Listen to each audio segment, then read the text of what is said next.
Dave's not ready. I have no makeup on, just so you know, because you know what?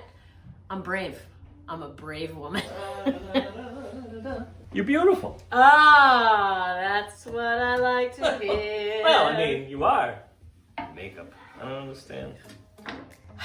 Here is the latest episode of Bottoms Up. Yes! And in honor of my birthday, which is Sunday, I decided that we should do some version of a martini because I'm a teeny bit older. Oh my god. Yes, Yeah. I see what you did there. Yeah, okay, so what are we gonna do? A teeny bit older. Mm-hmm. I mean, look, can I just say, I love a gin martini, I love a vodka martini, I love a Vesper martini, I love all the I love all the teeny teenies. I love big teenies, little teenies, teeny teeny All kinds of teenies. Can I just go on a quick tangent real quick? And I don't mean to insult nobody. Okay. Because I don't want to insult nobody. All right. But martinis to me, a martini to me is what's another word for special? Just use the word that comes to mind.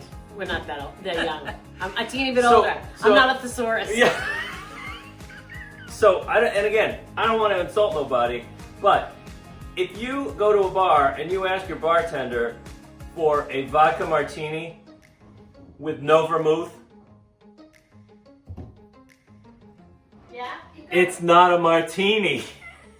It's not a martini. You know what it is? It's a, thank you, wait. It's a cold glass of vodka. That's what it is. You might as well just get a glass with ice and pour some vodka in and drink it. It's the same thing. Right. Like So a martini, like Bomb on the traditionally, street. and I know today, yes, you can ask for a vodka martini. A martini traditionally is made with gin. I happen to have Bombay Sapphire here today, and this is my ultimate accomplishment.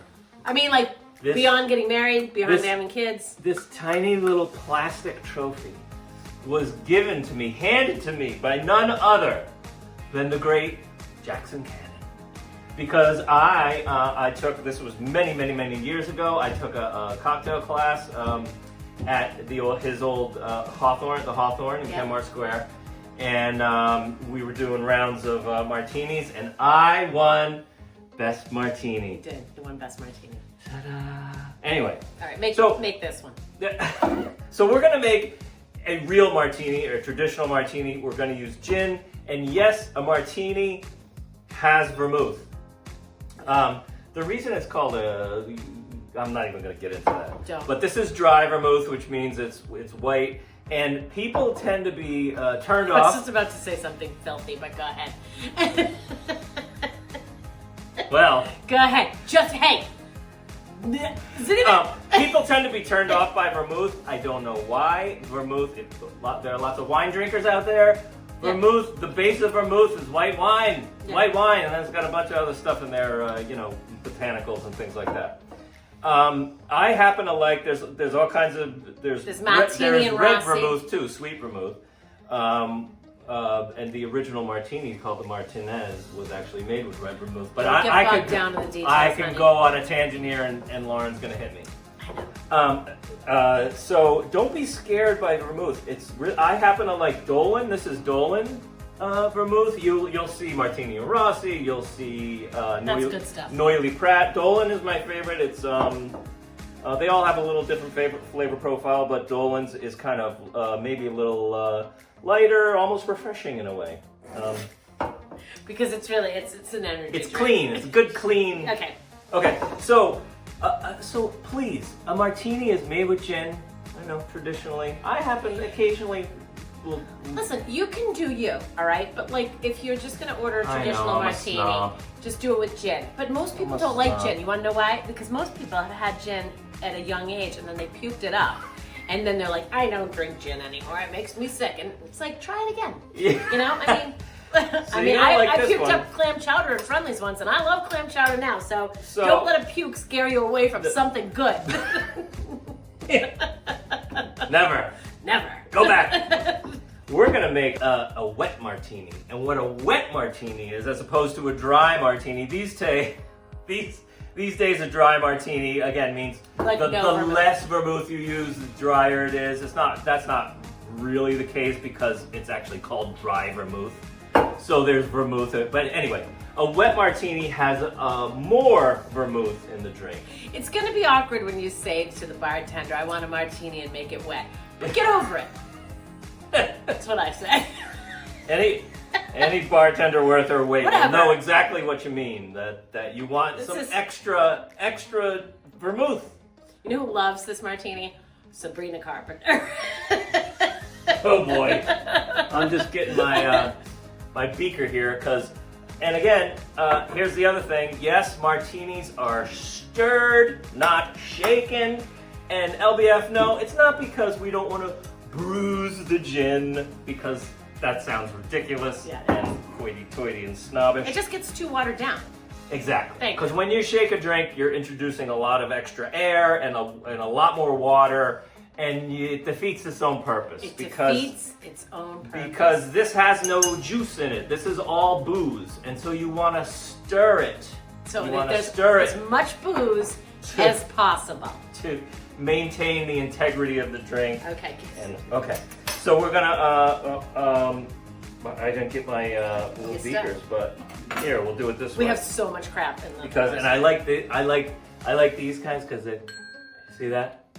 Isn't that nice? It's nice. Isn't that a nice? It's nice filling it. Okay. So to do a wet martini, usually a regular martini, or what you might call a dry martini, is like 2.5 ounces of gin and 1/2 ounce of vermouth. It's like a 5-to-1 ratio. A wet martini, we're gonna up the ante here. We're gonna do 2 ounces of gin. See what I'm talking about? And we're going to do 1 ounce. Don't go crazy now. We're gonna do 1 ounce. Why are you yelling? We talked about this last time. So it's. I'm a loud talker. No. I think it's because you're from a theater family, and it's like a sing out Louise situation. That has a microphone that picks up your voice. You don't have to sing to the background. I want everyone to see that I'm now pouring 1 ounce of vermouth. And so we have a 2-to-1 ratio here. Lots of vermouth. It's delicious, don't you worry. And you know what we're gonna do? I brought along some orange bitters, because this is how where's that trophy? This is how I won my award. Yes, you put in the orange bitters. Put in 1, 2, let's do 3. Because it kind of, as a drinker of these drinks, it kind of cuts down on the you jet smell the fuel sort of notion of a martini. It gives it a nice, it just gives it a nice. Just got cups in it. Jesus. Well, now we're going to add the ice, which means we're going to melt some water into this. Put hair on my chest. We're going to melt some water into this crazy concoction. Okay, yeah. And again, we're going to stir it. This is the best stirrer, by the way. Don't use it. So you know what I usually use for a stirrer? When I stir stuff, sometimes I just use this when it's on my head. I've seen you do that. And I'm sitting there and I'm like, this needs to be a little mixed more, and that's what I do. And don't be shy with the ice. Don't be. We get it nice and cold. Don't. And here, how our setup is here, but if you could see. Yeah, you can do it. You can see it. Okay. Hold it up a little bit. I'll hold it up. Yeah. So you want to. So the bar spoon is a precisely designed tool, and you'll see it has that nice rounded back, and it has this swizzle section because the old-fashioned swizzle strength. But you want to put the rounded back of that spoon against the side of the glass, okay? Between the ice and the glass. And you're gonna hold it kind of like what would you hold a fancy, I don't know, Dave. And what's gonna happen is, see how you can. This is the filthiest all wrist I've action. ever. Okay. And well, it is. Oh, yeah. I don't know. I mean. Whatever. Anyway, keep going. I'll do it. No. All in the wrist.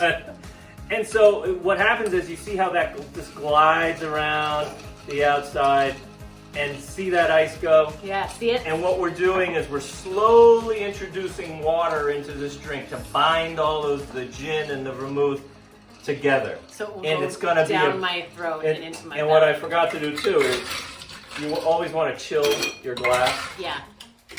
So we'll just pretend that was chilling for a while. Okay. Because a cold glass is important, especially when you have a drink that's up.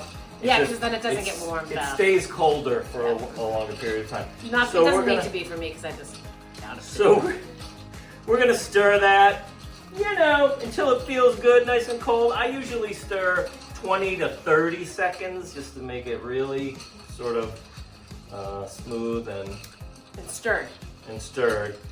And what's gonna happen is I'm gonna drink it.